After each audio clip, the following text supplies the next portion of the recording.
8 നിയമങ്ങൾ, ഉഭയസമ്മതങ്ങൾ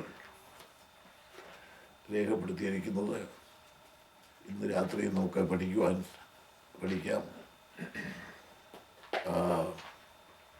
ഏതെന്നെ ഉടമ്പടി നാം കണ്ടു.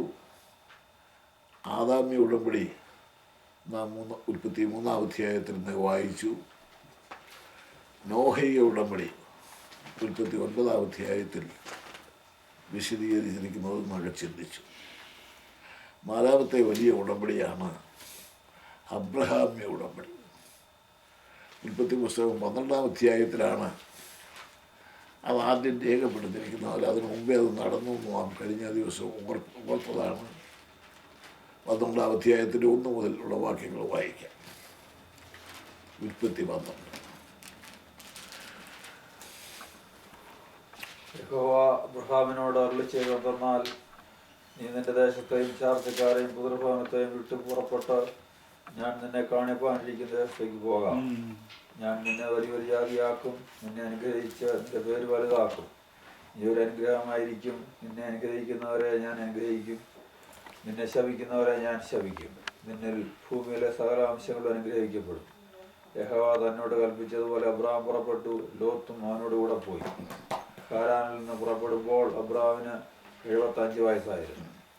അബ്രഹാം തൻ്റെ ഭാര്യ സാറായിയെയും സഹോദരൻ്റെ മകനായ ലോത്തിനെയും തങ്ങൾ ഉണ്ടാക്കിയ സമ്പത്തുകളെയൊക്കെയും തങ്ങൾ ഹാരാനിൽ വെച്ച് സമ്പാദിച്ച ആളുകളെയും കൂട്ടിക്കൊണ്ട് കനാൻ ദേശത്തേക്ക് പോകുവാൻ പുറപ്പെട്ട് കനാൻ ദേശത്തെത്തി. അബ്രഹാം ശേഖം എന്ന സ്ഥലം വരെയും ഏലോൻ വരെയും ദേശത്തുകൂടി സഞ്ചരിച്ചു. കനാന്യർ ദേശത്ത് വാർത്തില്ല.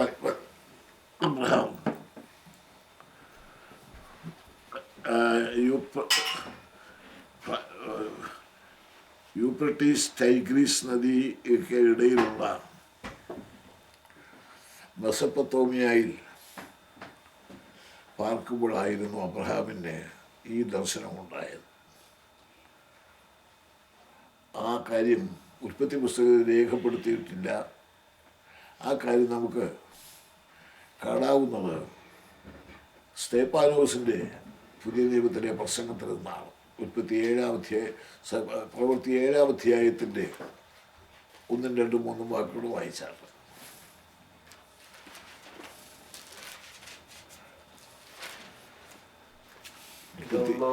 മഹാപുരോഹിതൻ ചോദിച്ചത് ഞാൻ പറഞ്ഞത്, സഹോദരന്മാരും പിതാക്കന്മാരുമായ പുരുഷന്മാരെ കേൾക്കുവിൻ.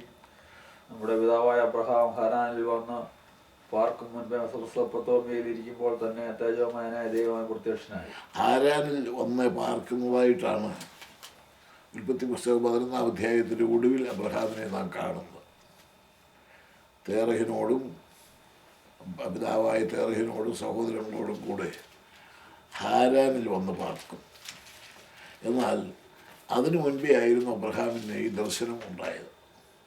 അത് മെസൊപ്പൊത്താമിയയിൽ കൽദേക്കാരുടെ ഊരിൽ, ഇന്നത്തെ ഇറാഖ് പ്രദേശത്ത് അബ്രഹാം പാർക്കുമ്പോഴായിരുന്നു ഈ ദർശനമുണ്ടായത്. ഹാരാനിൽ വന്ന് പാർക്കുന്നതിന് മുമ്പ് മെസൊപ്പൊത്താമിയയിൽ വെച്ച്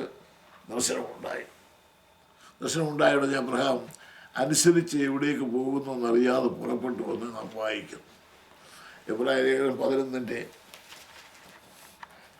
9-10 വാക്യങ്ങളിൽ അനുസരിച്ച് എവിടേക്ക് പോകുന്നെന്നറിയാതെ പുറപ്പെട്ടത് യാത്ര വിശ്വാസയാത്രയായിരുന്നു. എങ്ങോട്ട് പോകുന്നു ചോദിച്ചാൽ ലക്ഷ്യം പറയാനില്ല. എന്നാൽ പോകുന്നു എന്നുള്ളത് ശരിയാണ്. കർത്താവ് ഓരോ ദിവസവും വഴി നടത്തുമായിരുന്നു. ഇന്നത്തെ പോലെ യാത്രാ സൗകര്യങ്ങളില്ലാത്ത ആ കാലയളവില്ല.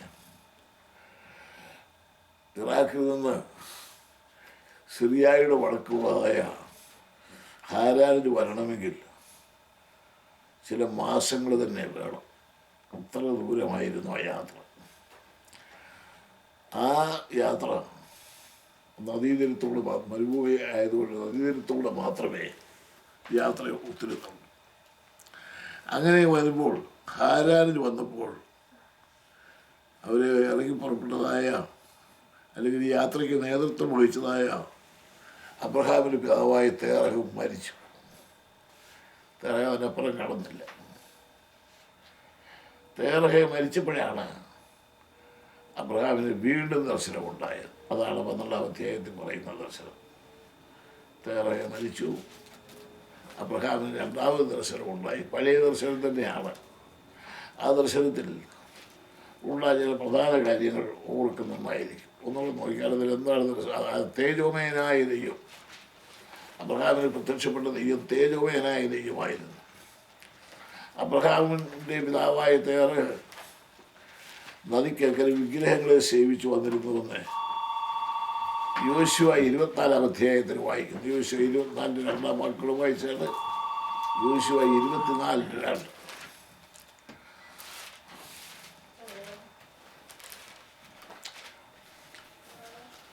അപ്പോൾ യോശുവ സഭജനത്തോട് പറഞ്ഞ എന്തെന്നാൽ, ഇസ്രായേലിന്റെ ദൈവമായ യഹോവ ഇപ്രകാരം അരുളി ചെയ്യുന്നു, നിങ്ങളുടെ പിതാക്കന്മാരെ അബ്രഹാമിന്റെയും നാഹോറിന്റെയും പിതാവായ തേരഹ് പണ്ട് നദിക്കക്കരെ പാർത്ത് അന്യദൈവങ്ങളെ സേവിച്ചു പോകുന്നു. നദിക്കക്കരെ പാർത്ത് അന്യദൈവങ്ങളെ സേവിച്ചു എന്ന് മാത്രമല്ല, യഹൂദ പഴയ പാരമ്പര്യത്തിൽ പറയുന്നത്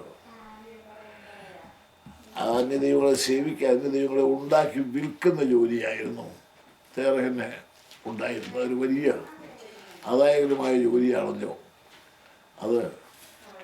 ആ ജോലിയിൽ ഏർപ്പെട്ട് വലിയ വിഗ്രഹസേവകനായിരുന്ന ആ തേരഹ് ആണ് അബ്രഹാമിനുണ്ടായ ദർശനത്തിൻ്റെ ഫലമായി അവിടുന്ന് വിട്ടത്. അബ്രഹാം അവിടെ ഒരു ചെറിയ ആളല്ലായിരുന്നു, ഒരു വലിയ ആൾ തന്നെയായിരുന്നു. എന്നാൽ ആ അബ്രഹാം അവിടുന്ന് ഹാരാനിൽ വന്നു. ഹാരാനിൽ വന്നപ്പോൾ കിട്ടിയ ദർശനത്തിൻ്റെ ആ ഘടകങ്ങൾ നോക്കിക്കാണ്ട് ഒന്ന് ഞാൻ നിന്നെ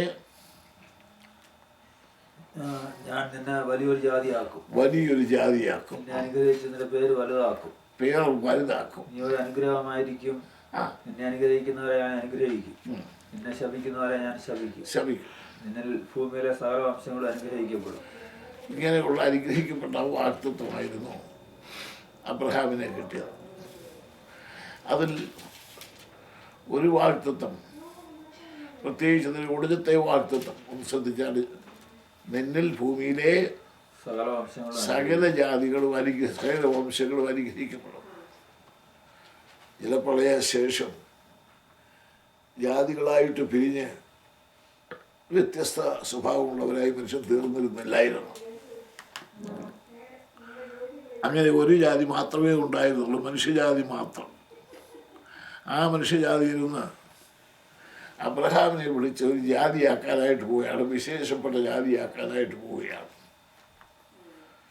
പോകുമ്പോൾ ആ വിശേഷപ്പെട്ട ജാതിക്ക്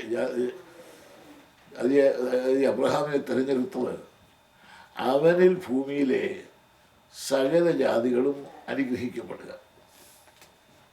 അതൊരു ചെറിയ വാഗ്ദത്വമായിട്ട് നമുക്ക് തോന്നുന്നു. എന്നാൽ പുതിയ നിയമം പഠിക്കുമ്പോഴാണ് അതിൻ്റെ ഗൗരവം നമുക്ക് മനസ്സിലാക്കാവുന്ന. ഗലാത്യലേഖനം എടുത്താൽ ഗലാത്യലേഖനം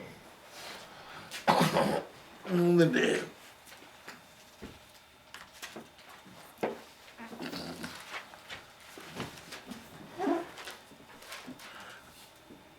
ഗലാത്യലേഖനം 3:8 വാക്യം. ദൈവം വിശ്വാസം മൂലം ജാതികളെ നീതീകരിക്കുന്നു എന്ന് തിരുവെഴുത്തിൽ മുൻകണ്ടിട്ട് നിന്നിൽ സകല ജാതികളെ അനുഗ്രഹിക്കപ്പെടും എന്നുള്ള സുവിശേഷം അബ്രഹാമിനോട് മുൻകൂട്ടി അറിയിച്ചു. എല്ലാവരും ശ്രദ്ധിച്ചാൽ, നിന്നിൽ ഭൂമിയിലെ സകല ജാതികളും അനുഗ്രഹിക്കപ്പെടുമെന്നുള്ള തിരുവെഴുത്ത് മുൻകണ്ടിട്ട്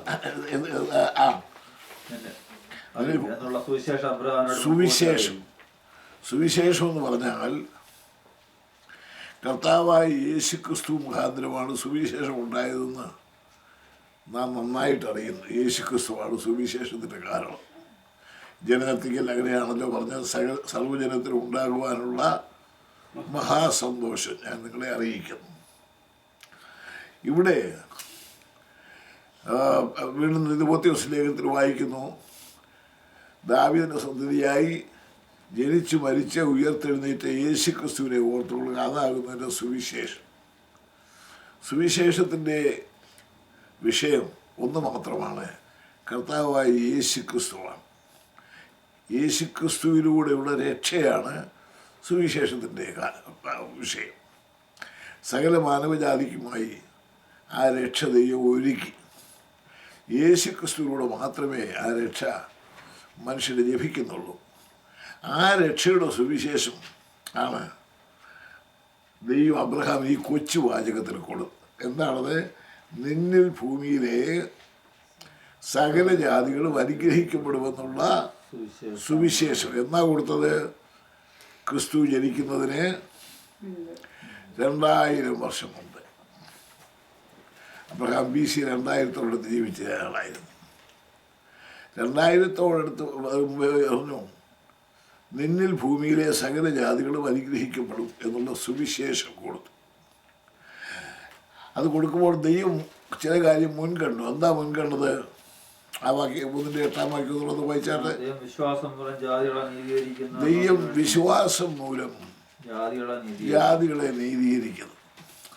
വിശ്വാസം മൂലം ദൈവം മനുഷ്യന് നീതീകരണത്തിനുള്ളതായ വഴി തുറന്നു, രക്ഷയ്ക്കുള്ള വഴി തുറന്നു എന്ന്. അത് ആ സത്യം വെളിവാകണമെങ്കിൽ പിന്നെ 2000 കൊല്ലം കൂടെ കഴിയണം, ക്രിസ്തു ജനിക്കണം. എന്നാൽ അതിനെ 2000 വർഷത്തിന് മുൻപേ അബ്രഹാമിന് അത് കൊടുത്തു. നിന്നിൽ ഭൂമിയിലെ സകല ജാതികളും അനുഗ്രഹിക്കപ്പെടും എന്ന് കൊടുക്കുമ്പോൾ ദൈവം എന്താണ് കണ്ടതെന്ന് താഴോട്ടൊന്ന് വായിച്ചാൽ, ഗലാത്യലേഖനത്തിലെ വാക്യം ഒന്ന് വായിച്ചാട്ട്, അനുഗ്രഹിക്കപ്പെടുമെന്നുള്ള സുവിശേഷം അബ്രഹാമിനോട് മുൻകൂട്ടി അറിയിച്ചു. വിശ്വാസികൾ വിശ്വാസിയായ അബ്രഹാമിനോട് കൂടെ അനുഗ്രഹിക്കപ്പെടുന്നു. വിശ്വാസികളായ അബ്രഹാമിനോട് കൂടെ അനുഗ്രഹിക്കണം. അബ്രഹാമിന് പല സന്തതികളുണ്ടായിരുന്നു. ഒന്ന് ജഡീയ സന്തതി. ആ സന്തതികളാണ് ഹാഗാറിൻ്റെ, ഇസ്മായിലിൻ്റെ മക്കൾ. അബ്രഹാമിൻ്റെ അങ്ങനെയുള്ള ജഡീയ സന്തതികൾ. എന്നാൽ എന്നാൽ വാഗ്ദത്ത സന്തതികളാരാണ്? ഇസ്രായേൽക്കാർ. അബ്രഹാമിന് സാറയിൽ നിന്ന് ലഭിച്ചതായ മക്കളാണ് വാഗ്ദത്ത സന്തതി. ഇതുകൂടാതെ മൂന്നാമതൊരു കൂട്ടം ഉണ്ടായിരുന്നു, അതാണ് ആത്മീയ സന്തതി. ആത്മീയ സന്തതി പറഞ്ഞ ആരാണ്? വിശ്വാസിയായ അബ്രഹാമിനോടുകൂടി അനുഗ്രഹിക്കപ്പെടും. വിശ്വാസികൾ എന്ന് പറഞ്ഞാൽ എന്തും വിശ്വസിക്കുന്നവരല്ല, ദൈവം പറഞ്ഞതിനെ വിശ്വസിക്കുന്നവർ. ദൈവം പറഞ്ഞ അബ്രഹാമിനോടുകൂടി അനുഗ്രഹിക്കപ്പെടുന്നു. അങ്ങനെ വിശ്വാസികൾ അത് കണ്ടിട്ട് ദൈവം എന്ത് ചെയ്തു? അബ്രഹാമിനോട് പറഞ്ഞു, നിന്നിൽ ഭൂമിയിലെ സകല ജാതികളും അനുഗ്രഹിക്കപ്പെടും. താഴോട്ട് വായിച്ചായിട്ട് 9 വാക്യം. അങ്ങനെ വിശ്വാസികൾ അബ്രഹാമിനോട് കൂടെ അനുഗ്രഹിക്കപ്പെടുന്നു. എന്നാൽ ന്യായപ്രമാണത്തിന്റെ പ്രവൃത്തിയിൽ ആശ്രയിക്കുന്ന ഏവരും ശാപത്തിന് കീഴാണ്. അവിടെ അനുഗ്രഹിക്കപ്പെടണമെങ്കിൽ വേറൊരു കാര്യം മാറ്റണം. അതെന്താണ്? ശാപം മാറ്റണം. ശാപം മാറിയെങ്കിൽ മാത്രമേ അനുഗ്രഹിക്കപ്പെടുവാൻ കഴിയുള്ളൂ. ന്യായപ്രമാണത്തിൻ്റെ കീഴിലാണ് സകല മനുഷ്യരും. ന്യായപ്രമാണം എന്ന് പറഞ്ഞാൽ ദൈവം മനുഷ്യന് എഴുതി കൊടുത്തതായ ന്യായപ്രമാണമുണ്ട്. അതിനു മുൻപേ സകല മനുഷ്യരെയും ദൈവം പ്രമാണമുള്ളവരായിട്ടാണ് സൃഷ്ടിച്ചത്. പ്രമാണമെന്ന് പറഞ്ഞാൽ 2 വശമാണ്. നമ്മൾ കർത്താവിൻ്റെ അടുക്കൽ അക്കാര്യം പരീശന്മാർ വന്ന് ചോദിച്ചു, ന്യായപ്രമാണത്തിന് ഏത് കൽപ്പന പോരുത്? കർത്താവ് പറഞ്ഞു, നിന്റെ വലിയ പണ്ഡിതന്മാരാണ്, നിന്റെ ദൈവമായ കർത്താവിനെ പൂർണ്ണ ഹൃദയത്തോടും പൂർണ്ണ മനസ്സോടും പൂർണ്ണ ആത്മാവോടും പൂർണ്ണ ഹൃദയത്തോടും കൂടെ സേവിക്കുക, ഒന്നാമത്തത്. രണ്ടാമത്തത് അതിനോട് തുല്യമായതാണ്, കൂട്ടുകാരനെ നിന്നെപ്പോലെ സ്നേഹിക്കുക. ഈ 2 കൽപ്പനകളുടെ വിശദരൂപമാണ് ന്യായപ്രമാണത്തിലെ 10 കൽപ്പനകൾ. ആദ്യത്തെ 4 കൽപ്പനകൾ ദൈവവും മനുഷ്യനുമായിട്ട് ബന്ധം. ഒടുവിലത്തെ 6 കൽപ്പനകൾ മനുഷ്യനും തമ്മിലുള്ള ബന്ധം. കൊല ചെയ്യരുത്, വ്യഭിചാരം ചെയ്യരുത്, മോഷ്ടിക്കരുത്, കള്ളസാക്ഷ്യം പറയരുത്, ഇതൊക്കെ ഉള്ളത്. അതിൽ 7ാമത്തെ കൽപ്പന എല്ലാവർക്കും ഏകൽപ്പന ലംഘിച്ചു എന്ന് പറഞ്ഞാൽ വ്യഭിചാരം ചെയ്തു എന്നാണെന്ന് എല്ലാവർക്കും അറിയാം. 7ാമത്തെ കൽപ്പന. അങ്ങനെയുള്ള കൽപ്പനയുടെ പ്രധാന വിഷയം എന്നാൽ കൂട്ടുകാരനെ നിന്നെപ്പോലെ സ്നേഹിക്കുക. ഈ കൽപ്പനകളുടെ വിശദീകരണം ആണ് ദൈവം മോശയ്ക്ക് കൊടുത്ത പ്രമാണത്തിൽ കൊടുത്തത്. എന്നാൽ ആ പ്രമാണം കിട്ടുന്നതിന് മുമ്പ് തന്നെ ഈ പ്രമാണമുള്ളവരായിട്ടാണ് മനുഷ്യൻ സൃഷ്ടിക്കപ്പെട്ടത്. മനുഷ്യൻ പ്രമാണമുള്ളവരായി സൃഷ്ടിക്കപ്പെട്ടു. അങ്ങനെ പ്രമാണമുള്ളവരായി സൃഷ്ടിക്കപ്പെട്ട മനുഷ്യരെ അവൻ പ്രമാണമുള്ളവരാണെന്ന് ഓർമ്മപ്പെടുത്തുന്നതിന് ദൈവം മനുഷ്യൻ്റെ ഉള്ളിൽ വെച്ചതായ യഹോവയുടെ ദീപമാണ് മനസാക്ഷി. മനസാക്ഷി എന്ന് പറഞ്ഞാൽ ദൈവം മനുഷ്യൻ്റെ ഉള്ളിൽ സ്ഥാപിച്ച യഹോവയുടെ ദീപം. അതുകൊണ്ടാണ് മനുഷ്യനെ സകല മനുഷ്യരും മനസാക്ഷി ഉള്ളവരാണ്. മനസാക്ഷി സൃഷ്ടിക്കപ്പെട്ടു. റോമാലേഖനം 2:13 മുതലുള്ള വാക്കുകൾ വായിച്ച റോമാലേഖനം 2:13 മുതൽ.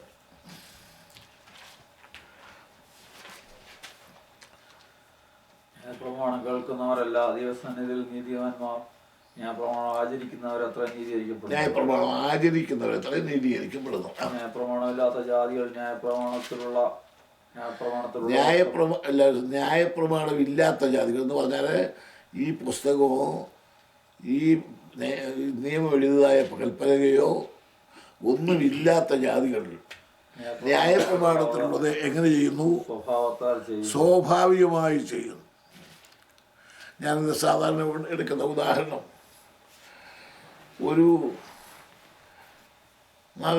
പശുവിനെയും കൊണ്ട് ആടിനെയും കൊണ്ട് കൃഷിസ്ഥലത്തൂടെ പോകുന്നതിരിക്കട്ടെ. ഒരു കൃഷിസ്ഥലത്തൂടെ പോകുമ്പോൾ പശുവിന് ആ കൃഷിയൊക്കെ നശിപ്പിക്കാൻ ഒരു പ്രയാസവുമില്ല. അതിനാകെ കൂടെ നോക്കേണ്ടത് ആ ഇലയുടെ അടുത്തുള്ള നിന്ന് മണക്കുമ്പോൾ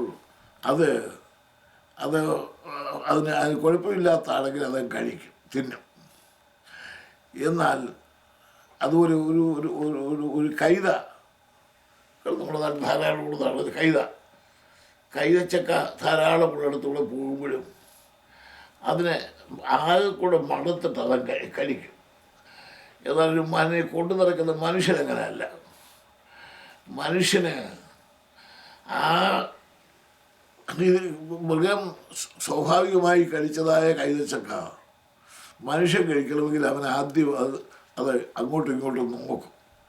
ആരെങ്കിലും കാണുന്നുണ്ടോ എന്ന് നോക്കും. ആരെങ്കിലും കാണുന്നില്ല എന്ന് ഉറപ്പ് വന്നെങ്കിൽ മാത്രമേ അവൻ ആ കൈത ചക്ക എടുക്കുകയുള്ളൂ. അതിൻ്റെ കാരണം അവന് മനസാക്ഷിയുണ്ട്. മനസാക്ഷി പറയും ഇത് നിൻ്റേതല്ല, നിന്നെ പിടിക്കും എന്ന് പറയുമ്പോൾ മനസാക്ഷി പ്രവർത്തിക്കുന്നു. ഇനി 14-ാമത്തെ വാക്യം വായിച്ച 13-14. ന്യായപ്രമാണമില്ലാത്ത ജാതികൾ ന്യായപ്രമാണത്തിലുള്ളത് സ്വഭാവത്താൽ ചെയ്യുമ്പോൾ ന്യായപ്രമാണമില്ലാത്ത അവർ തങ്ങൾക്ക് തന്നെ ഒരു ന്യായപ്രമാണമാകുന്നു. അവരുടെ മനസാക്ഷിയുടെ സാക്ഷ്യം പറഞ്ഞു. അവരുടെ വിചാരങ്ങൾ തമ്മിൽ കുറ്റം ചുമത്തുകയോ പ്രതിവാദിക്കുകയോ ചെയ്തും കൊണ്ട അവർ ന്യായപ്രമാണത്തിന്റെ നിവൃത്തി തങ്ങളുടെ ഹൃദയത്തിൽ എഴുതിയിരിക്കുന്നതായി കാണിക്കും. സകല മനുഷ്യരുടെയും ഹൃദയത്തിൽ ദൈവം ന്യായപ്രമാണം എഴുതി വെച്ചിട്ടുണ്ട്. അതിൻ്റെ കോപ്പി ആണ് നമ്മളെ 10 കൽപ്പനകളിൽ ഇസ്രായേലിന് കിട്ടിയത്. എന്നാൽ അതിൻ്റെ സാരം ദൈവം എല്ലാ മനുഷ്യരുടെയും ഉള്ളിൽ എഴുതി വച്ചിരിക്കുകയാണ്. അത് തെറ്റുകൾ ചെയ്യുമ്പോൾ ഉടനെ എന്ത് ചെയ്യും? അത് സ്പർശിക്കപ്പെടും, അതിന് മനസ്സിലാകും. ഉടനെ കുറ്റബോധം ഉണ്ടാകും, മനസാക്ഷിയുടെ കുറ്റബോധം. നമുക്കെല്ലാവർക്കും മനസാക്ഷിയെക്കുറിച്ച് ഓർക്കേണ്ട ഒരു നല്ല ഉദാഹരണമാണ് യോഹന്നാൻ സുവിശേഷം 8-ാം അധ്യായത്തിൽ കാണുന്ന കർത്താവായ യേശുക്രിസ്തു വ്യഭിചാരിണിയായ സ്ത്രീയോട് ഇടപെട്ടതായ കഥ. കർത്താവ് ഒരു സ്ഥലത്തിരിക്കുമ്പോൾ ഒരു വ്യഭിചാരിണിയായ സ്ത്രീയെ പിടിച്ചുകൊണ്ട് കുറ്റം പറയാനായിട്ട് പരീക്ഷന്മാർ കടന്നു വന്നു. വായിച്ചാണ്ട് അവനോട് ചോദിച്ചുകൊണ്ടിരിക്കുമ്പോൾ അവൻ നിവർന്നു വന്നോട്ടോ. ആദ്യം വായിച്ചു. യേശു ഒലിവുമലയിലേക്ക് പോയി. അധികാലത്ത് അവൻ പിന്നെ ദേവാലയത്തിൽ ചെന്നു. ജനമൊക്കെ അവനെ അടുക്കൽ ചെന്നു. അവൻ ഇരുന്ന് അവരെ ഉപദേശിച്ചുകൊണ്ടിരിക്കുമ്പോൾ ശാസ്ത്രിമാരും പരീശന്മാരും വ്യഭിചാരത്തിൽ പിടിച്ചിരുന്ന സ്ത്രീയെ കൊണ്ടുവന്ന് നടുവിൽ നിർത്തി. അവനോട്, ഗുരു, ഈ സ്ത്രീയെ വ്യഭിചാരകർമ്മത്തിൽ തന്നെ പിടിച്ചിരിക്കുന്നു. ഇങ്ങനെയുള്ളവരെ കല്ലെറിയണം എന്ന് മോശ ന്യായപ്രമാണത്തിൽ ഞങ്ങളോട് കൽപ്പിച്ചിരിക്കുന്നു. നീ ഇവളെ കുറിച്ച് എന്ത് പറയുന്നു എന്ന് ചോദിച്ചു. ഇത് അവനെ കുറ്റം ചുമത്തുവാൻ സംഗതി കിട്ടേണ്ടത് ചെയ്തതാണ്. പരീക്ഷിച്ച് ചോദിച്ചതായിരുന്നു. യേശുവ കുനിഞ്ഞ് വിരൽ കൊണ്ട് നിലത്ത് എഴുതിക്കൊണ്ടിരുന്നു. അവർ അവനോട് ചോദിച്ചുകൊണ്ടിരിക്കുമ്പോൾ അവൻ നിവർന്ന്, നിങ്ങളിൽ പാപമില്ലാത്തവൻ അവളെ ഒന്നാമത് കല്ലെറിയട്ടെ എന്ന് പറഞ്ഞു. ഇവരെല്ലാം വലിയ കല്ലും പിടിച്ചോണ്ടാണ്, എറിയാനുള്ള കല്ലും പിടിച്ചോണ്ടാണ് ഈ യേശുവിൻ്റെ അടുക്കൽ ഈ സ്ത്രീയെ എറിഞ്ഞ് കൊല്ലാനായിട്ട്. എന്നാൽ കർത്താവ് പറഞ്ഞത്, നിങ്ങളിൽ പാപമില്ലാത്തവൻ അവളെ ഒന്നാമത്തെ കല്ല് വീണെങ്കിൽ പിന്നെ അടുത്ത കല്ല് ഇങ്ങനെ വീഴാനായിട്ട് കാത്തിരിക്കുകയായിരുന്നു. എന്നാൽ ഒരു കല്ലും വീണില്ലെന്ന് മാത്രമല്ല, അവരെല്ലാവരും എന്ത് ചെയ്തു? മനസാക്ഷിയുടെ വായിച്ചാൽ പിന്നെ അവർ അത് കേട്ടിട്ട് മനസാക്ഷിയുടെ ആക്ഷേപം ഹേതുവായി മൂത്തവരെയുള്ളവർ ഓരോരുത്തരായി വിട്ടുപോയി. മനസാക്ഷിയുടെ ആക്ഷേപം എന്ന് പറഞ്ഞാൽ എന്തൊരു ഭയങ്കര ആക്ഷേപമാണെന്ന് ഓർക്കണം. ഒരു മനുഷ്യനും അത് പരിഹരിക്കാൻ കഴിയുകയില്ല. പരിഹരിക്കാൻ കഴിയണമെങ്കിൽ പൂർണ്ണമായി അതിനൊരു പരിഹാരം വരുത്തണം. അല്ലാത്തിടത്തോളം കാലം മനസാക്ഷി അവനെ കുറ്റം പറഞ്ഞുകൊണ്ടിരിക്കും. മനസാക്ഷി എന്ന് പറയുന്നത് ദൈവം മനുഷ്യൻ്റെ ഉള്ളിൽ വെച്ചതായ ദൈവപ്രമാണത്തിൻ്റെ ഒരു മുദ്രയാണ്. അത് പ്രവർത്തിക്കുമ്പോഴാണ് മനുഷ്യൻ എന്ത് ചെയ്യുന്നത്? കുറ്റബോധമുള്ളവരായിട്ട് തീരുന്നത്. ചില ഉണർവയോഗങ്ങളിൽ നമുക്കറിയാമല്ലോ, മനസാക്ഷിയുടെ ആക്ഷേപകതുമായി എന്തോ ഒരു കുറ്റബോധമുണ്ടായി നിലവിളിക്കുന്നത് കേൾക്കും. അപ്പോൾ കർത്താവായ യേശുക്രിസ്തുവിൻ്റെ വീണ്ടെടുപ്പിൻ്റെ ആവശ്യം പറഞ്ഞ് മനസ്സിലാക്കുമ്പോൾ ആ മനസാക്ഷിയുടെ ആക്ഷേപങ്ങൾ അവസാനിച്ച് അവന് മനസാക്ഷിയിൽ സമാധാനം ഉണ്ടാകും. മനസാക്ഷി ദൈവം തന്നിരിക്കുന്ന ഏറ്റവും അനുഗ്രഹീതമായ ദൈവിക മുദ്രയാണ്. അത് നമ്മിൽ ഉള്ളത് കൊണ്ടാണ് മനുഷ്യൻ ബോധമുള്ളവരായി നിൽക്കുന്നത്. മനുഷ്യനും മൃഗവും തമ്മിലുള്ള വ്യത്യാസം ഇതാണ്. മൃഗത്തിന് എന്തില്ല? മനസാക്ഷിയില്ല. മൃഗത്തിന് ആകെ കൂടെ ഏറ്റവും ബുദ്ധിയുള്ളതായ മൃഗം പോലും മനസാക്ഷി എന്ന് പറയുന്നത് അവർക്കില്ല. എന്നാൽ മനുഷ്യന്, ഏറ്റവും ബലഹീനനായ മനുഷ്യനും മനസാക്ഷിയുണ്ട്.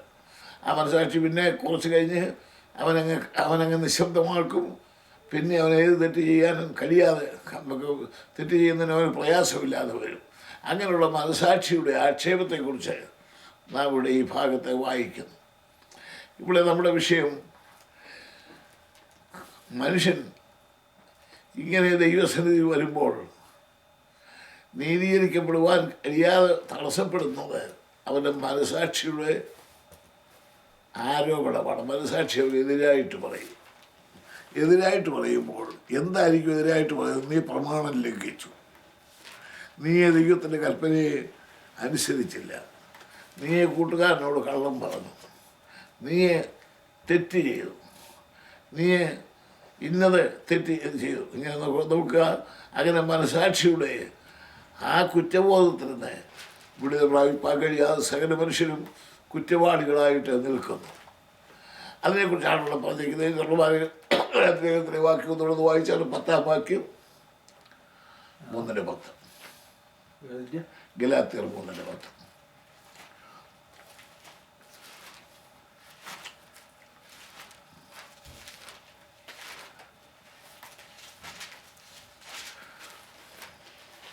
എന്നാൽ ന്യായപ്രമാണത്തിന്റെ പ്രവൃത്തിയിൽ ആശ്രയിക്കുന്ന ഏവരും ശാപത്തിന് കീഴാകുന്നു.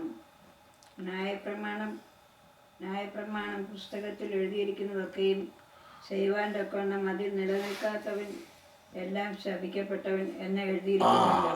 ഇവിടെ ദൈവത്തിൻ്റെ പ്രമാണങ്ങളെന്ന് പറഞ്ഞാൽ അത് പൂർണ്ണമായി അനുസരിക്കാൻ കഴിയാത്തവരെല്ലാവരും തന്നെ പ്രമാണലംഘികളായി, കുറ്റവാളികളായി തീരുന്നു. അവർ സ്വയമേവ കുറ്റവാളികളായി അവരുടെ മനസാക്ഷി തന്നെ അവരെ കുറ്റപ്പെടുത്തുന്നു. അങ്ങനെ മനസാക്ഷിയുടെ കുറ്റബോധത്തിൽ നിന്ന് ഒഴിയാൻ കഴിയാതെ അവർ പ്രമാണലംഘനം എന്ന ശാപത്തിൻ്റെ കീഴിലാകും. അതിനെക്കുറിച്ചാണ് ഇവിടെ പറയുന്നത്. അനുഗ്രഹം പ്രാപിക്കുന്നതിന് തടസ്സം വരുന്നത് എന്താണ്? ശാപത്തിൻ്റെ കീഴിലാകുക. ന്യായപ്രമാണ ലംഘനം എന്ന ശാപത്തിൻ്റെ കീഴിൽ ആകുന്നതിനാൽ അനുഗ്രഹിക്കപ്പെടുവാൻ കഴിയാതെ വരുന്നു. അതുകൊണ്ട് ശാപം മാറിയെങ്കിൽ മാത്രമേ അനുഗ്രഹം ഉണ്ടാകുകയുള്ളൂ. ഈ ശാപം മാറുന്നതിനായിട്ട് ദൈവം ചെയ്ത മാർഗമാണ്. അടുത്ത് വായിച്ചാട്ട്, എന്നാൽ ന്യായപ്രമാണത്താൽ ആരും ദൈവസന്നിധിയിൽ നീതീകരിക്കപ്പെടുന്നില്ല എന്നത് സ്പഷ്ടം. ന്യായപ്രമാണത്താൽ ആരും ദൈവസന്നിധി നീതീകരിക്കപ്പെടുന്നില്ല എന്നത് സ്പഷ്ടം. നീതിമാൻ വിശ്വാസത്താൽ ജീവിക്കും എന്നല്ല ഉള്ളത്. ന്യായപ്രമാണത്തിന് വിശ്വാസമല്ല ആധാരമായിരിക്കുന്നത്, അത് ചെയ്യുന്നവൻ അതിനാൽ ജീവിക്കും. അത് ചെയ്യുന്നവൻ അതിനാൽ ജീവിക്കും എന്നുണ്ടല്ലോ. മരത്തിന്മേൽ തൂങ്ങുന്നവനെല്ലാം ഇവിടെയാണ് ഒരു വലിയ വിഷയം കർത്താവ് കൊണ്ടുവരുന്നത്. കർത്താവ് മുൻകണ്ടു. മരത്തിന്മേൽ തൂങ്ങുന്നവനെല്ലാം ശപിക്കപ്പെട്ടവനെന്ന് എഴുതിയിരിക്കുന്നത് പോലെ ക്രിസ്തു നമുക്ക് വേണ്ടി ശാപമരണം അനുഭവിച്ചു. നമ്മുടെ കർത്താവായ യേശു ക്രിസ്തു ക്രൂശിൽ മരിച്ചത് ഒരു ശാപമരണമായിട്ടാണ് അനുഭവിച്ചത്. ഇന്നും നമ്മുടെ നാട്ടിൽ സാധാരണ പറയുന്ന അസഭ്യങ്ങളിലൊന്നാണല്ലോ കഴിവിലേറി. അതൊരു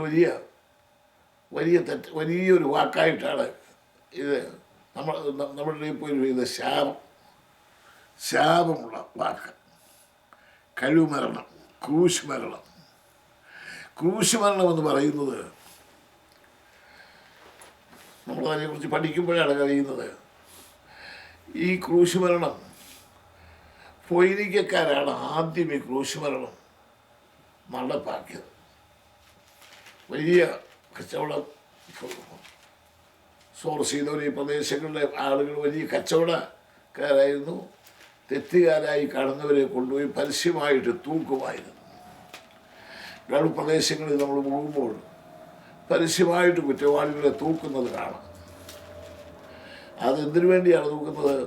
ആ പാപത്തിൽ നിന്ന് മനുഷ്യർ ഒഴിയണം. അതിനുവേണ്ടിയാണ് ശിക്ഷ, കുറ്റത്തിൽ നിന്ന് ഒഴിയണം. അങ്ങനെയുള്ള പരസ്യമായ ശിക്ഷ ആയിരുന്നു ഈ ക്രൂശ് എന്ന് പറയുന്നത്.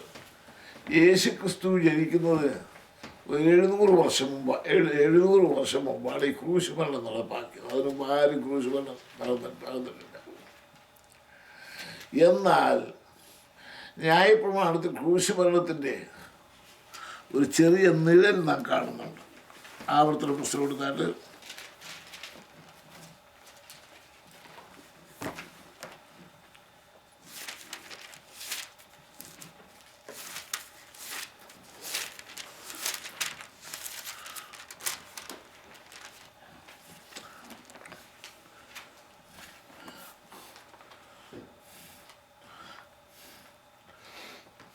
ആവർത്തന പുസ്തകത്തിൻ്റെ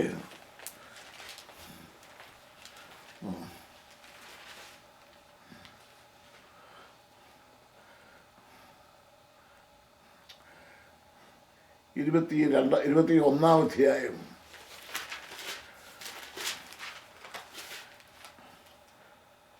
13 മുതലുള്ള വാക്യങ്ങൾ വായിക്കാം. 18 മുതലുള്ള വാക്യം. അപ്പൻ്റെയോ അമ്മയുടെയോ വാക്ക് കേൾക്കാതെയും അവർ ശാസിച്ചാലും അനുസരിക്കാതെയും ഇരിക്കുന്ന ശഠനും മത്സരിയായ മകൻ ഒരുത്തനുണ്ടെങ്കിൽ അമ്മയപ്പന്മാർ അവനെ പിടിച്ച പട്ടണത്തിലെ മൂപ്പന്മാരുടെ അടുക്കൽ പട്ടണവാതിക്കലേക്ക് കൊണ്ടുപോയി, ഞങ്ങളുടെ ഈ മകൻ ശഠനും മത്സരിയും ഞങ്ങളുടെ വാക്ക് കേൾക്കാത്തവനും തിന്നിയും കുടിയനും ആകുന്നു എന്ന് പട്ടണത്തിലെ മൂപ്പന്മാരോട് പറയണം. പിന്നെ അവന്റെ പട്ടണക്കാർ എല്ലാവരും അവനെ കല്ലെറിഞ്ഞു കൊല്ലണം. ഇങ്ങനെ നിങ്ങളുടെ ഇടയിൽ നിന്ന് ദോഷം നീക്കിക്കളയണം. ഇസ്രായേലിൽ അങ്ങനെയുള്ള ഭയങ്കര ന്യായപ്രമാണത്തിന് കർശനമായ നിയമം പാലിക്കുന്ന ആളുകളായിരുന്നു ഇസ്രായേലിൽ ആദ്യം ഉണ്ടായിരുന്നത്. അവനെ സ്വന്തം മകനെ എന്തു ചെയ്യും? ഷടനും ദുഷ്ടനുമായ മനുഷ്യനെ അവനെ കൊണ്ടുപോയി കല്ലെറിഞ്ഞ് കൊല്ലുക. എന്നിട്ട് തീർന്നില്ല. അടുത്ത വാക്യം വായിച്ചാട്ട്. അടുത്ത വാക്യം തന്നെ കേട്ട് ഭയപ്പെടണം. ഈ മരണയോഗ്യമായ പാപം ചെയ്തിട്ട് അവനെ കൊന്നൊരു മരത്തിൽ തൂക്കിയാൽ അവന്റെ ശവം മരത്തിന്മേൽ രാത്രി മുഴുവൻ ഇരിക്കരുത്. അന്ന് തന്നെ അത് കുഴിച്ചിടണം. പകൽ മുഴുവൻ ആ ശവം പ്രദർശിപ്പിക്കുക. പകൽ മുഴുവൻ പ്രദർശിപ്പിക്കുമ്പോൾ എന്ത് ചെയ്യാൻ വായിച്ചാട്ട്? തൂങ്ങി മരിച്ചവൻ ദൈവസന്നിധിയിൽ ശാപഗ്രസ്തനാകും. അതെന്തുകൊണ്ടാണ് അങ്ങനെ ചെയ്യുന്നത്? തൂങ്ങി മരിച്ചവൻ ദൈവസന്നിധിയിൽ ശാപമാണ്. അങ്ങനെയുള്ള മരത്തിന്മേൽ തൂങ്ങുന്നവൻ ശപിക്കപ്പെട്ടവരെന്നുള്ളതായ ആ കാര്യം നമ്മുടെ കർത്താവിന് നിറവേറുന്നത് എങ്ങനെയാണെന്നാണ് നാം ഓർക്കേണ്ടത്. നമ്മുടെ കർത്താവ് ആരാണ്? ദൈവത്തിൻ്റെ പ്രമാണം പൂർണ്ണമായി അനുസരിച്ചയാണ്. 8-ാം അധ്യായത്തിൽ തന്നെ പറയുന്നത്, നിങ്ങൾ ആരെന്നെ പാപത്തെക്കുറിച്ച് ബോധപ്പെടുത്തും? പാപചിന്തയില്ലാതെ തെറ്റ് ചിന്തയില്ലാത്ത ദൈവത്തിൻ്റെ അനുഗ്രഹീതവനായ പുത്രൻ. ദൈവ കുടുംബത്തിൽ അങ്ങനെ ഒരാൾ മാത്രമേ ഉള്ളൂ, കർത്താവായ യേശുക്രിസ്തു മാത്രമേ ഉള്ളൂ. അങ്ങനെയുള്ള ദൈവത്തിൻ്റെ അനുഗ്രഹം പൂർണ്ണമായിട്ട് പ്രാപിച്ചതായ ആൾ. ഇവരെൻ്റെ പ്രിയപുത്രനെ മരിച്ചു കുടിപ്പിൽ ഒന്നിലധികം പ്രാവശ്യം കർത്താവിനെക്കുറിച്ച് സാക്ഷിച്ചു എന്നാണ് മനസ്സിലാക്കുന്നല്ലോ. ആ കർത്താവായ യേശു ക്രൂശിൽ മരിച്ചു. ക്രൂശിൽ മരിച്ചിട്ട് ആ ശരീരം, ക്രൂശിൽ തൂങ്ങിയ ശരീരം ആണ് മനുഷ്യൻ്റെ പാപത്തിൽ നിന്നുള്ള ശിക്ഷയിൽ നിന്നുള്ള വിടുതലിനായിട്ട് ദൈവം പ്രദർശിപ്പിച്ചിരിക്കുന്നത്. യേശുക്രിസ്തുവിൻ്റെ ക്രൂശിൽ കിടന്നത് 6 മണിക്കൂർ നേരം മാത്രമാണെന്ന് നമുക്ക് വേദപുസ്തകം പഠിക്കുമ്പോൾ അറിയാം. 3-ാം മണി നേരത്തെ യേശു ക്രൂശിക്കപ്പെട്ടു. 6-ാം മണി നേരത്തെ ഇരുട്ടുണ്ടായി. 9-ാം മണി നേരത്തെ യേശു മരിച്ചു. ഈ 6 മണിക്കൂറിനിടയിൽ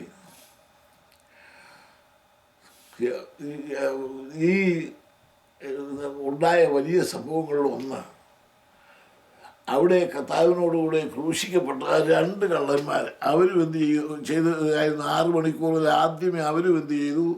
കർത്താവിനെ പരിഹസിക്കുകയും നിന്ദിക്കുകയും ഒക്കെ ചെയ്തു, ദൂഷിച്ചു പറഞ്ഞു. എന്നാൽ കർത്താവിനെ ഒരാൾ ശ്രദ്ധിച്ചപ്പോൾ ഒരു വാക്കും കർത്താവിനെതിരെ പറയുന്നില്ല. ശകാരിച്ചിട്ട്, പത്രോസ് ലേഖനത്തിൽ കാണുന്ന പോലെ ശകാരിച്ചിട്ട് പകരം ശകാരിക്കാതെയും ഭീഷണം പറഞ്ഞിട്ട് ഭീഷണം പറയാതെയും എല്ലാം മൗനമായി സഹിച്ചു. അങ്ങനെ സഹിച്ച് ഇയാൾ ആരാ, അയ്യോ ഞാനിങ്ങനെ ദൂഷിച്ചല്ലോ, തെറ്റാണല്ലോ എന്ന് അവനൊരു കുറ്റബോധം ഉണ്ടായി. കുറ്റബോധം ഉണ്ടായിച്ചോ നേരെ മേൽപ്പെട്ട് നോക്കുമ്പോൾ കണ്ട കാഴ്ച എന്താണ്? പീലാത്തോസ് എഴുതി വെപ്പിച്ചതായ ആ വാക്ക്, നസറായനായ യേശു യഹൂദന്മാരുടെ രാജാവ്. ഈ വാക്കുകൂടെ കണ്ടപ്പോൾ അവന് പെട്ടെന്ന് ഇതെല്ലാം 3 മണിക്കൂറുകളിൽ നടക്കുന്ന കാര്യമാണ്. അവന് പെട്ടെന്നൊരു ചിന്തയുണ്ടായി, ഇയാൾ തന്നെ ആയിരിക്കുമല്ലോ ഇനി രാജാവായിട്ട് വരുന്നത്. യേശുവേ, നീ രാജാവായിട്ട് വരുമ്പോൾ എന്നെയും ഓർത്തുകൊള്ളണമേ എന്നവനെന്ത് ചെയ്തു? യേശുവിനോട് പ്രാർത്ഥിച്ചു. കർത്താവിന് കൊടുത്ത മറുപടി നമുക്ക് എല്ലാവർക്കും അറിയാവുന്നതാണ്.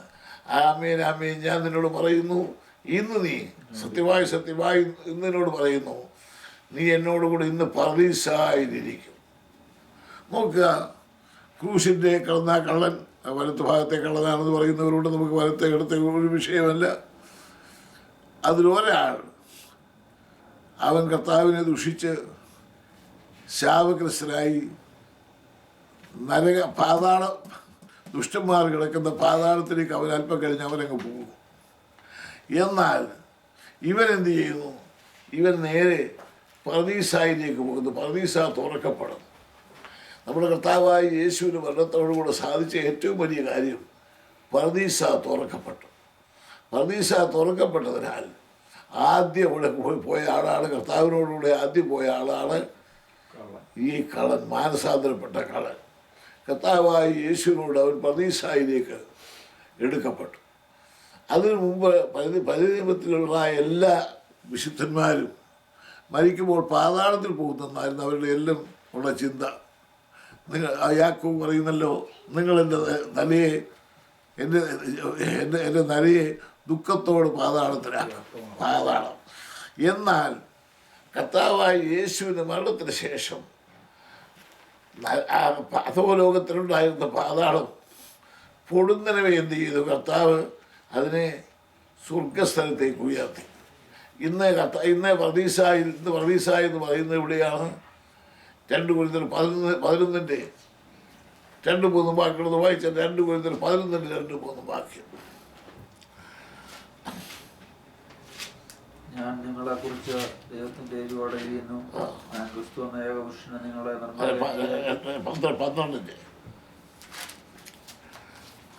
ക്രിസ്തുവിലുള്ള ഒരു മനുഷ്യനെ ഞാൻ അറിയുന്നു. അവൻ 14 സംവത്സരം മുമ്പ് 3-ാം സ്വർഗത്തോളം എടുക്കപ്പെട്ടു. 3-ാം സ്വർഗത്തോളം എടുക്കപ്പെട്ടു. ശരീരത്തോടെയൊന്നും ഞാൻ അറിയുന്നില്ല, ശരീരം കൂടാതെയൊന്നും അറിയുന്നില്ല, ദൈവം അറിയുന്നു. ആ മനുഷ്യൻ പരദേശിയോളം എടുക്കപ്പെട്ടു. ആ മനുഷ്യൻ പരദേശിയോളം എടുക്കപ്പെട്ടു. ശരീരത്തോടെ ശരീരം കൂടാതെയൊന്നും ഞാൻ അറിയുന്നു. പരദേശ എവിടെയാണ്? 3-ാം സ്വർഗത്തിലാണ്. 2 കൊരിന്ത്യർ 5-ാം അധ്യായത്തിൽ അതിൻ്റെ 5-6 വാക്കുകളോട് വായിച്ചാണ്. അതിനായി ഞങ്ങളെ ഒരുക്കിയത് ആത്മാവിനെ അച്ഛനമായി തന്നിരിക്കുന്ന ദൈവം തന്നെ. ആകയാൽ ഞങ്ങളെല്ലാം ഇപ്പോഴും ധൈര്യപ്പെട്ട് 5-ാം അധ്യായം 10 അവനവൻ ശരീരത്തിൽ ഇരിക്കുമ്പോൾ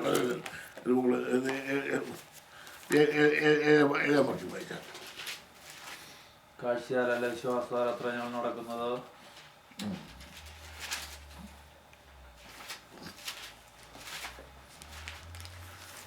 വിട്ടുപിരിഞ്ഞ് കാഴ്ചയിലല്ല വിശ്വാസത്തിൽ ഞങ്ങൾ നടക്കുന്നത്. ഇങ്ങനെ ഞങ്ങൾ ധൈര്യപ്പെട്ട് ശരീരം വിട്ട് കർത്താവിനോടുകൂടെ വസിക്കുവാൻ അധികം ഇഷ്ടപ്പെടുന്നു. അതുകൊണ്ട് ശരീരത്തിൽ വസിച്ചാലും ശരീരം വിട്ടാലും ശരീരം വിട്ടാലും ഞങ്ങൾ അവനെ പ്രസാദിപ്പിക്കുവാൻ ആഗ്രഹിക്കുന്നു. അപ്പോൾ ശരീരം വിട്ടാൽ ഉടനെ എന്ത് ചെയ്യും? കർത്താവിൻ്റെ കൂടെ. ശരീരത്തിൽ വസിക്കുമ്പോൾ കർത്താവിനോടാകുന്ന പരദേശി. എന്നാൽ ശരീരം വിട്ടാൽ ഉടനെ ഞാൻ എന്ത് ചെയ്യും? കർത്താവിനോട് കൂടെ. ഫിലിപ്പിയ ലേഖനം 1-ാം അധ്യായത്തിലും അതേ കാര്യം കാണാം. ഫിലിപ്പിയ ലേഖനം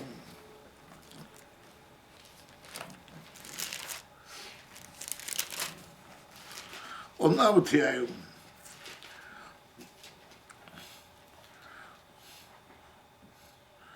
അതിൻ്റെ 21 മുതലുള്ള വാക്യം വായിച്ചാൽ. എനിക്ക് ജീവിക്കുന്ന ദിവസവും മരിക്കുന്ന ലാഭമാകും. എന്നാൽ ജഡത്തിൽ ജീവിക്കുന്നതിനാൽ എന്റെ വേലയ്ക്ക് ഫലം വരുമെങ്കിൽ ഏത് തിരഞ്ഞെടുക്കേണ്ടുവെന്ന് ഞാൻ അറിയുന്നില്ല. ഇവ രണ്ടിനാലും ഞാൻ ഞരങ്ങുന്നു. വിട്ടുപിരിഞ്ഞ് ക്രിസ്തുവിനോട് കൂടെ ഇരിപ്പാൻ എനിക്ക് കാംക്ഷയുണ്ട്. വിട്ടുപിരിഞ്ഞ് ക്രിസ്തുവിനോട് ഇരിപ്പാൻ എനിക്ക് കാംക്ഷയുണ്ട്. അത് അത്യുത്തമമല്ലോ. എന്നാൽ ഞാൻ ജഡത്തിൽ ഇരിക്കുന്നു. നിങ്ങൾ വിട്ടുപിരിഞ്ഞാൽ നേരെ എവിടാണ്? ക്രിസ്തുവിനോട് കൂടെ. ശരീരത്തിൽ വസിക്കുമ്പോൾ കർത്താവിനോടകുന്ന പരദേശി. ശരീരം വിട്ടാൽ എന്ത് ചെയ്യും? ക്രിസ്തുവിനോട് കൂടെ. ക്രിസ്തു ഇവിടെ ഇരിക്കുന്നത് പർദീസായി. സ്വർഗം എന്ന് പറയുന്നത് 3 സ്വർഗമുണ്ടെന്നാണ് വേദപുസ്തകം പറയുന്നത്. ഒന്ന് മേഘമണ്ഡലം, മറ്റൊരു നക്ഷത്രമണ്ഡലം. നക്ഷത്രമണ്ഡലം എന്ന് പറഞ്ഞാൽ എത്രയോ വിസ്തൃതമായ കോടാനുകോടി ഗോളങ്ങളുള്ളതാണ് നക്ഷത്രമണ്ഡലം. ഇതെല്ലാം സൃഷ്ടിക്കപ്പെട്ട സ്വർഗമാണ്. സൃഷ്ടിക്കപ്പെടാത്ത സ്വർഗമെന്ന് പറഞ്ഞാൽ പുരാതന സ്വർഗം. ദൈവം പുരാതന സ്വർഗത്തിൽ വസിക്കുന്നു. അവിടെ സ്വർഗസ്ഥനായ ദൈവമാണ്. അവിടെയാണ് നമ്മൾ ചെല്ലുന്നത്. വിശുദ്ധന്മാർ മരിക്കുമ്പോൾ ചെല്ലുന്നത്, ഈ ശരീരം വിട്ടാൽ ചെല്ലുന്നത് മേഘമണ്ഡലം കഴിഞ്ഞ് നക്ഷത്രമണ്ഡലം കഴിഞ്ഞ് പുരാതന സ്വർഗത്തിൽ. നമുക്ക് കൊച്ചു ജ്യോതിഷി മരിക്കുമ്പോൾ അങ്ങനെ പറഞ്ഞതായിട്ട് കേട്ടിട്ടുണ്ട്. നിങ്ങൾ അല്പം കഴിയുമ്പോൾ ഞാൻ മരിച്ചു എന്ന് അറിയും. എന്നാൽ ഞാൻ ഈ മേഘമണ്ഡലം കഴിഞ്ഞ് നക്ഷത്രമണ്ഡലം കടന്ന് ഞാൻ സ്വർഗത്തിൽ കർത്താവിനോടുകൂടെ ആയിരിക്കും. ദൈവമക്കളെല്ലാവരും ശരീരം വിട്ടാൽ കർത്താവിനോടുകൂടെ പർദീസായിലാണ്. നോക്കുക, ഇവിടെ നമ്മുടെ വിഷയത്തിലേക്ക് വരാം. നമ്മുടെ വിഷയമെന്ന് പറഞ്ഞാൽ ദൈവത്തിൻ്റെ അനുഗ്രഹം പ്രാപിക്കണമെങ്കിൽ നിന്റെ ഭൂമിയിലെ സകല ജാതികളും അനുഗ്രഹിക്കപ്പെടുന്നുള്ള സുവിശേഷം. ആ സുവിശേഷം യാഥാർത്ഥ്യമാകണമെങ്കിൽ എന്ത് ചെയ്തേ പറ്റുകയുള്ളൂ? കർത്താവായ യേശുക്രിസ്തുവിൻ്റെ ക്രൂശ് മരണത്തിലൂടെ മാത്രമേ അനുഗ്രഹം പ്രാപിപ്പാൻ കഴിയുള്ളൂ. അനുഗ്രഹം എന്ന് പറഞ്ഞാൽ ചിലർ ധരിക്കുന്നത് എവിടുന്നോ കിട്ടുന്ന ഏതോ ചില ധാരം വളർക്കലല്ല. അനുഗ്രഹം എന്ന് പറഞ്ഞാൽ നമുക്ക് യഥാർത്ഥമായിട്ട് ലഭിക്കണമെങ്കിൽ ശാപം മുഴുവൻ മാറണം. ന്യായപ്രമാണ ശാപം മുഴുവൻ മാറണം. ശാപം മാറാനായിട്ടുള്ള ഏക മാർഗം ക്രൂശ് മരണത്തിലൂടെയാണ്. യേശുക്രിസ്തുവിൻ്റെ ക്രൂശ് മരണത്തിൽ വിശ്വസിക്കുന്നവരാണ് ശാപം മാറിക്കിട്ടുന്നത്. ഇന്ന് നമ്മുടെ കർത്താവായ യേശുക്രിസ്തുവിനെ ദൈവം പരസ്യമായി ക്രൂശിൽ നിർത്തിയിരിക്കുന്നു എന്ന് റോമാലേഖനത്തിൽ പറയുന്നു. റോമാലേഖനം 3-ാം അധ്യായത്തിൻ്റെ 23, 24, 25 വാക്യം, 3 വാക്യങ്ങളൊന്ന് വായിച്ച റോമാലേഖനം 3-ന്റെ 23, 24, 25 ഒരു വ്യത്യാസവുമില്ല. എല്ലാവരും പാപം ചെയ്ത് ദൈവശേഷമില്ലാത്തവരായി തീർന്നു. അവന്റെ കൃപയാൽ ക്രിസ്തു യേശുവിന്റെ വീണ്ടെടുപ്പ് മൂലം സൗജന്യമായ അത്ര നീതീകരിക്കപ്പെടുന്നു. വിശ്വസിക്കുന്നവർക്ക് അവൻ തന്റെ രക്തം മൂലം പ്രായശ്ചിത്തമാകുവാൻ ദൈവം അവനെ പരസ്യമായി നിർത്തിയിരിക്കുന്നു. വിശ്വസിക്കുന്നവർക്ക് അവൻ തന്റെ രക്തം മൂലം പ്രായശ്ചിത്തമാകുവാൻ ദൈവം അവനെ പരസ്യമായി നിർത്തിയിരിക്കുന്നു. എവിടെ? കർത്താവായ യേശുവിനെ ദൈവം പരസ്യമായി ക്രൂശിൽ 6 മണിക്കൂർ മാത്രമേ യേശു കിടന്നുള്ളൂ. യേശു ക്രൂശിൽ മരിച്ചതിന് ശേഷമാണ് കള്ളന്മാരെ 2 പേരെയും കാലൊടിച്ച് കൊന്നത്. അതിലൊരു കള്ളൻ നേരെ കർത്താവിനോടുകൂടെ പർദീസായിൽ പോയി. അങ്ങനെ കർത്താവിനോടുകൂടെ പർദീസായിൽ ആകുന്ന ആ വലിയ ഭാഗ്യത്തിന് അവൻ പങ്കുകാരനായത് യേശു ക്രിസ്തുവിൻ്റെ ക്രൂശ് മരണത്തിൽ വിശ്വസിച്ചാണ്. ക്രൂശ് മരണത്തിൽ വിശ്വസിച്ചില്ലെങ്കിൽ അവൻ എന്ത് ചെയ്യും? ശിക്ഷാവിധിക്ക് വിധേയനാണ്. ഒരു കള്ളൻ നേരെ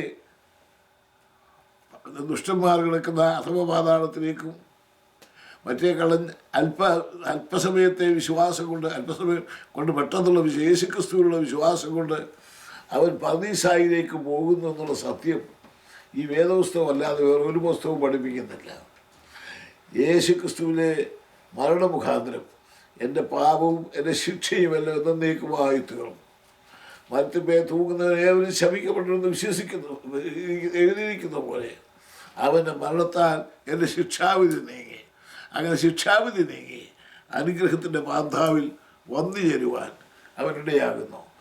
അബ്രഹാമിന് കൊടുത്ത അനുഗ്രഹത്തിൻ്റെ ഒരു പ്രധാന ഭാഗമാണ് നാം ചിന്തിച്ച്. അടുത്ത ദിവസം നമുക്ക് അതിനെക്കുറിച്ച് ബാക്കിയോട് ചിന്തിപ്പാനുണ്ട്. ആ ഒന്നാമത്തെ അനുഗ്രഹം എന്താണ്? നിന്നിൽ ഭൂമിയിലെ സകല ജാതികളും അനുഗ്രഹിക്കപ്പെടും ക്രൂശുമരണത്തിലൂടെ.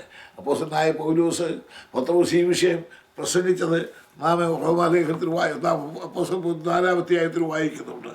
അപ്പോസ്തല പ്രവൃത്തി 4-ാം അധ്യായം എടുത്താൽ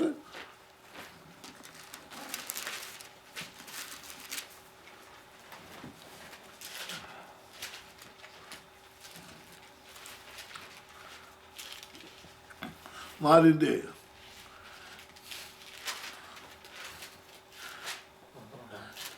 6 മുതൽ 8 മുതൽ വായിക്കാം. പത്രോസ് പരിശുദ്ധാത്മാവ് നിറഞ്ഞവനെ അവരോട് പറഞ്ഞത്, ജനത്തിന്റെ പ്രമാണികളും മൂപ്പന്മാരുമായുള്ളവരെ, ഈ ബലഹീന മനുഷ്യന് ഉണ്ടായ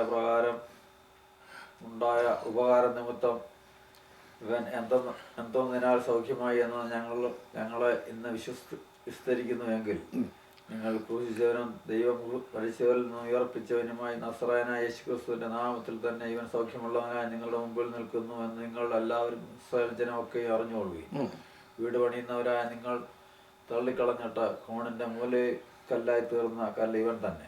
മറ്റൊരുത്തലിനും രക്ഷയില്ല. നാം രക്ഷിക്കപ്പെടുവാൻ ആകാശത്തിന് കീഴിൽ മനുഷ്യരുടെ ഇടയിൽ നൽകപ്പെട്ട വേറൊരു നാമവുമില്ല. യേശുക്രിസ്തുവിന്റെ ക്രൂശ് മരണത്തിലൂടെ അല്ലാതെ ഒരു വിധത്തിലും മനുഷ്യന് ശാപവിമുക്തനാകുവാനോ പാപവിമുക്തനാകുവാനോ കഴിയുകയില്ല.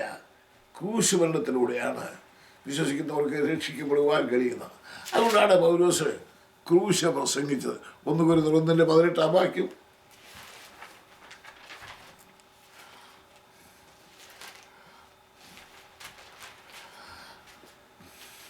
ക്രൂശിന്റെ വചനം നശിച്ചു പോകുന്നവർക്ക് ഭോഷത്വവും, നശിച്ചു പോകുന്നവർക്ക് ഭോഷത്വമാണ്, രക്ഷിക്കപ്പെടുന്ന നമുക്കോ ദൈവശക്തിയുമാണ്. ജ്ഞാനികളുടെ ജ്ഞാനം ഞാൻ നശിപ്പിക്കുകയും ബുദ്ധിമാന്മാരുടെ ബുദ്ധി ദുർബലമാക്കുകയും ചെയ്യും എന്ന് എഴുതിയിരിക്കുന്നുവല്ലോ. ജ്ഞാനിയുടെ ശാസ്ത്രീയയുടെ ഈ ലോകത്തിന് താർക്കികനയുടെ ലോകത്തിന്റെ ജ്ഞാനം ദൈവഭോഷത്വമാക്കിയില്ലയോ? ദൈവത്തിന്റെ ജ്ഞാനത്താൽ ദൈവത്തെ അറിയായുണ്ട്. വിശ്വസിക്കുന്ന പ്രസംഗത്തിന്റെ ഭോഷത്വത്താൽ രക്ഷിപ്പാൻ ദൈവത്തിന് പ്രസാദം തോന്നും. യഹൂദന്മാർ അടയാളം ചോദിക്കുകയും യവനന്മാർ ഞാൻ അന്വേഷിക്കുകയും ചെയ്യുന്നു. ഞങ്ങൾ ക്രൂശിക്കപ്പെട്ട യേശുവിനെ ക്രിസ്തുവിനെ പ്രസംഗിക്കുന്നു. അതുകൊണ്ടാണ് സുവിശേഷ പ്രസംഗം ക്രൂശിക്കപ്പെട്ട ക്രിസ്തുവിനെ പ്രസംഗിക്കുകയാണ്. ആ പ്രസംഗത്തിൽ കേട്ട് ക്രൂശിക്കപ്പെട്ട ക്രിസ്തുവിനെ വിശ്വസിക്കുന്നവർക്ക് ന്യായപ്രമാണ ശാപത്തിൽ നിന്ന് വിടുതൽ കിട്ടുന്നു.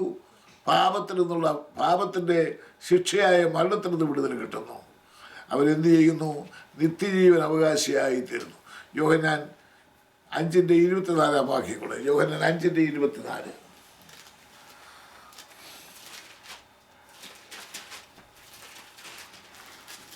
ആമേൻ ആമേൻ. ഞാൻ നിങ്ങളോട് പറയുന്നു, എൻ്റെ വചനം കേട്ട എന്നെ അയച്ചവനെ വിശ്വസിക്കുന്നവന് നിത്യജീവനുണ്ട്. അവൻ ന്യായവിധിയിലാകാതെ മരണത്തിൽ നിന്ന് ജീവനിലേക്ക് കടന്നിരിക്കുന്നു. 3:36.